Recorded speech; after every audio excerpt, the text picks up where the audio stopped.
আপনারা যারা ইউরোপ আসতে যাচ্ছেন এবং এমন একটি দেশ খুঁজতেছেন যেখানে আসা আপনার জন্য খুব ইজি ওয়েতে আপনি আসতে পারবেন, আজকে সেরকম একটা দেশ সম্পর্কে ধারণা দেব। দেশটির নাম হচ্ছে ক্রোয়েশিয়া।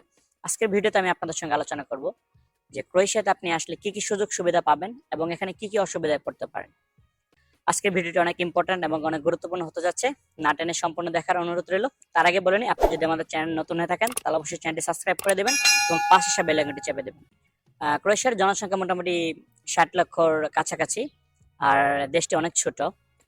এটার আয়তন বাংলাদেশের থেকে অনেক ছোট, সেটা হচ্ছে 56,000 বর্গ কিলোমিটার। দেশটা অনেক সুন্দর এবং অনেক ফ্রেন্ডলি দেশ।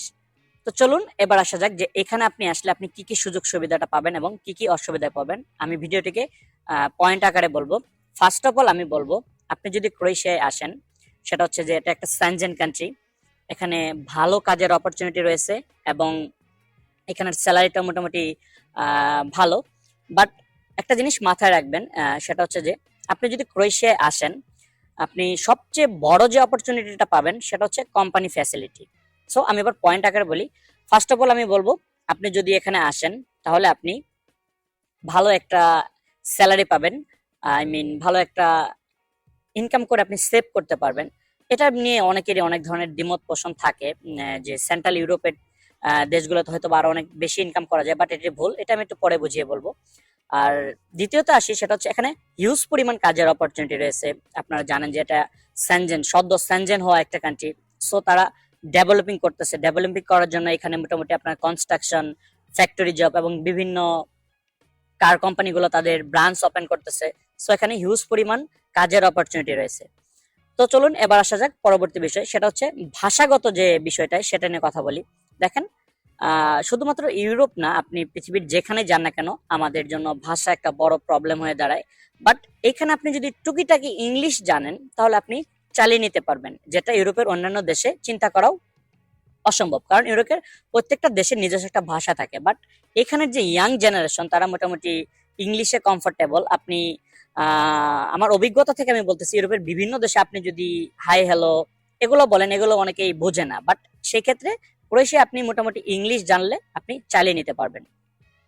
তো চলুন এবার পরবর্তী বিষয়ে আসা যাক, সেটা হচ্ছে যে এখানে আপনি আসলে কোম্পানি যে আপনাকে সুযোগ সুবিধাটা দিবে। দেখেন, এখানে যদি আপনি আসেন, মোস্ট অফ দেম কোম্পানিগুলো আপনাকে থাকা খাওয়ার ব্যবস্থা করে দিবে, বা যদি নাও করে দেয় তাহলে আপনাকে কিছু টাকা দিয়ে দিবে। আর সবচেয়ে বড় কথা হচ্ছে যে কোম্পানিগুলো অনেক হেল্পফুল।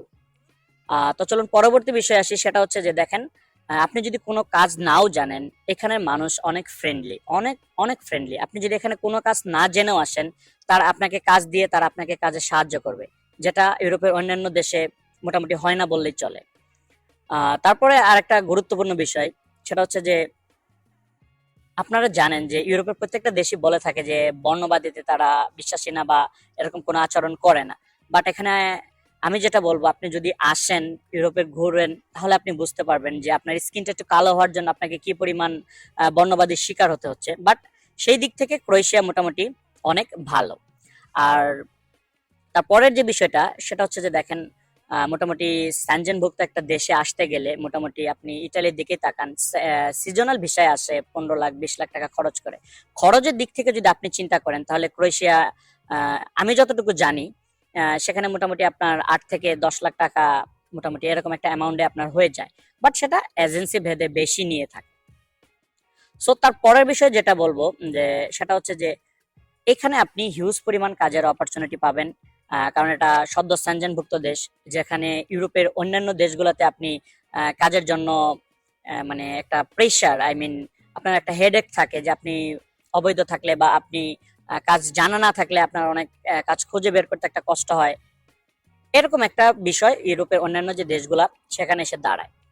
আরেকটা মোস্ট ইম্পর্টেন্ট যে জিনিসটা, সেটা হচ্ছে যে এখানে আপনি যদি আসেন তো দেখা যাচ্ছে যে কোম্পানি আপনাকে 1 মাস থেকে 2 মাসের ভিতর আপনার টিআরসি কার্ডটা করে দিবে। আই মিন আপনি যে এই দেশে থাকবেন সেই অনুমতি পত্রটা আপনাকে সেই কোম্পানি করে দিবে।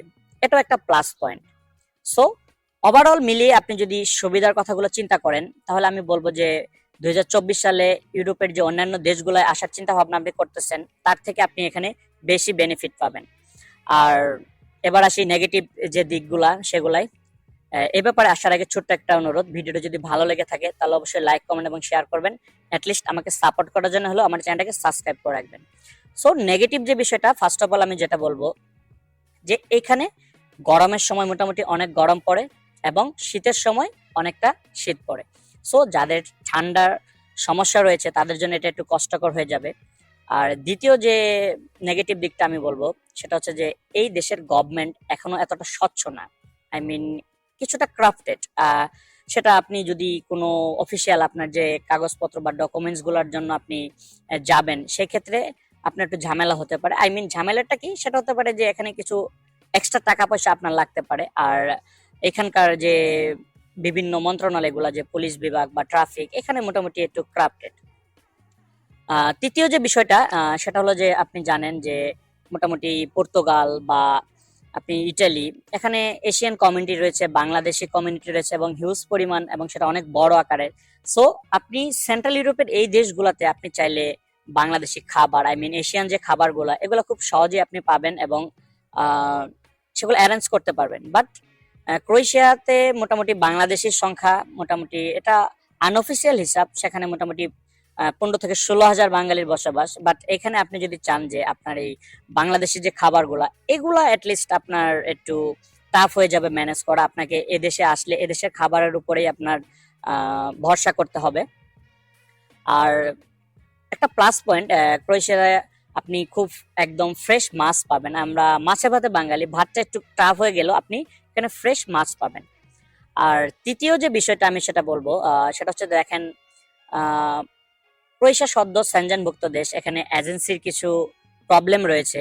সেই প্রবলেমটা কি দেখেন, যখন ক্রোয়েশিয়া সেনজেন ছিল না, এখানে মোটামুটি 6 লাখ বা 8 লাখ টাকায় আসতে পারা যেত। বাট এখন সেটা সেনজেন হওয়ার পরে মোটামুটি অনেক এজেন্সি বিভিন্ন প্রকারের চার্জ করতেছে, 12 লাখ, 14 লাখ, কেউ বা তার থেকেও বেশি। বাট ক্রোয়েশিয়ার একটা ওয়ার্ক পারমিট বের করতে এতটা খরচ হয় না। বাট এই জিনিসটা আপনি যদি চৌকস থাকেন, আমি মনে করি যে আপনি এই জিনিসটাকে অ্যাভয়েড করতে পারবেন আর এটা আপনার প্রবলেম হবে না। আর সবচেয়ে বড় যে প্রবলেমটা, এবার সে ব্যাপারে কিছু কথা বলি, সেটা হচ্ছে যে এখানে আপনি চাইলে নিজের ইচ্ছা স্বাধীন কোনো বিজনেস খুলতে পারবেন না। যেমন ধরেন পর্তুগাল বা ইটালি, আপনি চাইলে কিন্তু আপনি একটা নিজের বিজনেস ওপেন করতে পারেন খুব সহজেই। পর্তুগালে আপনারা চাইলে একটা দোকান বা অন্যান্য কিছু আপনি খুব সহজেই ওপেন করতে পারেন। বাট ক্রোয়েশিয়াতে এখন পর্যন্ত সেই অনুমতিটা হয়নি। আমি আশা করি যেহেতু ক্রোয়েশিয়া সেনজেনভুক্ত হয়ে গেছে এবং তাদের গভর্নমেন্ট দেশকে নিয়ে অনেক এগোনোর চিন্তা ভাবনা করতেছে, এটা হয়তো বা পরবর্তীতে ক্লিয়ার হয়ে যাবে। বাট এখন পর্যন্ত আপনি চাইলে এখানে এসে আপনি কোনো বিজনেস করতে পারবেন না, আপনাকে জব করতে হবে। আর আপনি যদি বিজনেস করতে চান, সেক্ষেত্রে ক্রোয়েশিয়ান যে নাগরিক, আই মিন যারা ক্রোয়েশিয়ার নাগরিক, তাদের সাথে সমঝোতা করে একটা শেয়ারে আপনি বিজনেস করতে পারবেন। তো এই ছিল মোটামুটি আপনার নেগেটিভ দিকগুলা।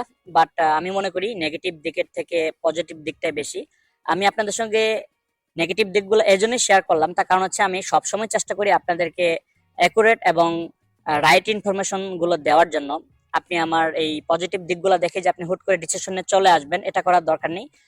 আমি যে নেগেটিভ দিকগুলোর কথা বললাম, এগুলাকে যদি আপনি অ্যাভয়েড করতে পারেন, এগুলাকে যদি আপনি আপনার কাছে ম্যাটার না করে, তাহলে আপনি ক্রোয়েশিয়ার জন্য আসতে পারেন। তার কারণ হচ্ছে ক্রোয়েশিয়াতে আসাটা অনেকটাই সহজ অন্যান্য দেশের তুলনায়। এখানে ভিসা রেশিওটাও আলহামদুলিল্লাহ অনেক ভালো। সো পরবর্তী ভিডিওটি দেখার অনুরোধ রইল। ভিডিওটাকে শেয়ার করে অন্য একটা ভাইকে দেখার সুযোগ করে দিবেন। চ্যানেলটিকে অবশ্যই সাবস্ক্রাইব করে রাখবেন। আজকের মতো ভিডিওটি এখানেই শেষ করতেছি। আসসালামু আলাইকুম।